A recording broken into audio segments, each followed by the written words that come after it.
20-metė Veronika darbuojasi Sapiegų parke įsikūrusioje miesto laboratorijoje.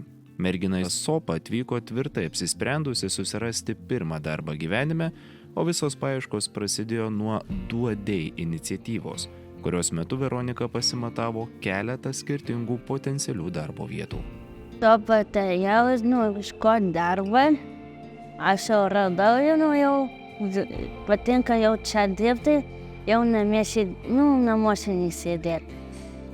Duodei važiavom, žiūrėjau, kaip daro tortas, bandelis, pati bandžiau, kaip daryti, patau čia atėjau, aš jau dirbu. Veronika sako, kad darbas miesto laboratorijoje daro labai laimingą, nes gali dirbti gamtos apsuptyje tarp draugiškų kolegų.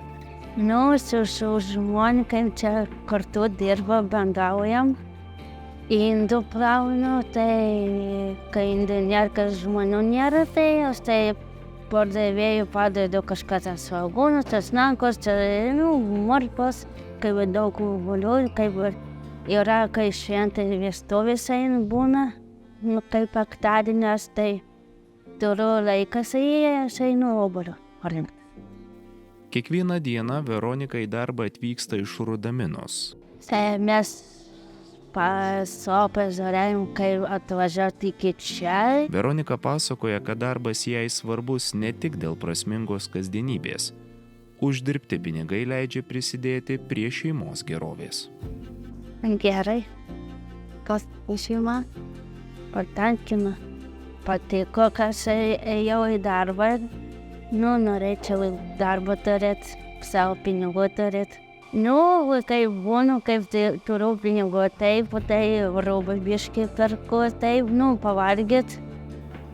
Miesto laboratorijos vadovė teigia, kad džiaugiasi atradusi Veroniką bei bendradarbiavimą su Sopa. Šią vasarą labai trūko darbuotojų ir kažkaip vėl prisiminėm Sopą. Paskambinom Jurgitai ir sakom, gal turit kokį nors žmogų, mums reikia pagalbinio į virtuvę padėjėjo. Ir jis sako, kaip tik atėjo viena nauja mergina į mūsų organizaciją. Sako, dar nieko apie ją labai nežinau, jeigu gali luktelti ant savaitėlę, mes čia apsižiūrėsim ir tada galėsiu pasakyti, tinka ar netinka. Taip pat. Ir po savaitės sulaukiau skambučio iš Jurgitos, kur sakė, gerai, ateinam pasibandyti. Ir atėjo su asistente, pasibandė.